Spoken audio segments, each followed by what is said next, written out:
Ayan, welcome back sa ating YouTube channel. Ayan, FMT Channel Vlog. Mega love shoutout sa inyong lahat.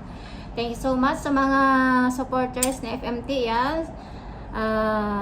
Hello po sa inyong lahat. Ayan, sa mga hindi pa nakasubscribe kay FMT, subscribe na and don't forget to like and share ang ating live. Ang ating video.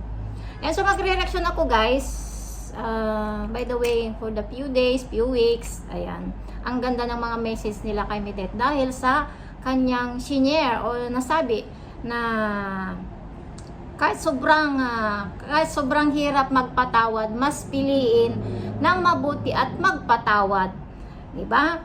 So yan, siyempre ang daming humanga kay Midet sa kanyang mga sinabi.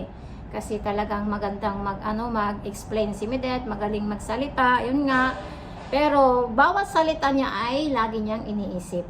So, sobrang hirap magpatawad. Pero pinili niya pa rin yung mabuti at magpatawad, di po ba? So, yan, pakinggan natin yung kanyang magandang message dito.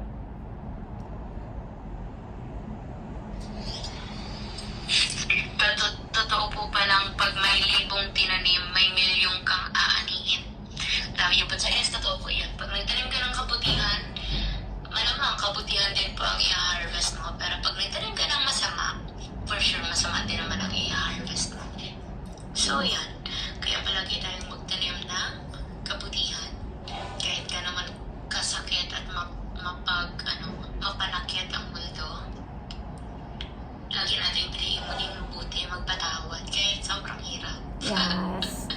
Like, sobrang hirap pa talaga magpatawad, especially yung mga sobrang nanakit sa'yo. Pero diba, hindi natin, parang hindi sa atin makakatulong yung pagtanim ng sama ng loob. Kasi diba, sa araw-araw ng ginawa ng Diyos, hanggat may galit ka sa puso mo, hanggat hindi mo pinapatawad ang sarili mo at ang taong nanakit sa'yo, araw-araw mabigat ang dibdib mo, diba? So, Yes. That is Midet Basala. That is Midet Basalanya. pag nagkamali tayo, Yan. Pag magkamali tayo, kahit agad-agad kang magpatawad or humingi ng sorry, di po ba? So, piliin mo yung mas mabuti at magpatawad. Ayan, si Midet Basalonya. So, lahat na nang nagbabash, ayan, lahat na ng mga naninira kay Midet na sinisiraan siya, below the belt, o lahat na yata, ayan, pagkatao niya siniraan, yan. So, nandyan si Midet Basalonya na napatawad na kayo. Yun. Diba? Ayan. So, dito na lang aking short video. Ayan. So, support natin si Midet Basalonya. Sa lahat ng mga video niya, ayan, support natin. Thank you so much sa mga lahat ng mga solid supporters ni Bunso at mga independent supporters din na hindi sila sumasama sa mga live. Ayan. Thank you so much and bye-bye po.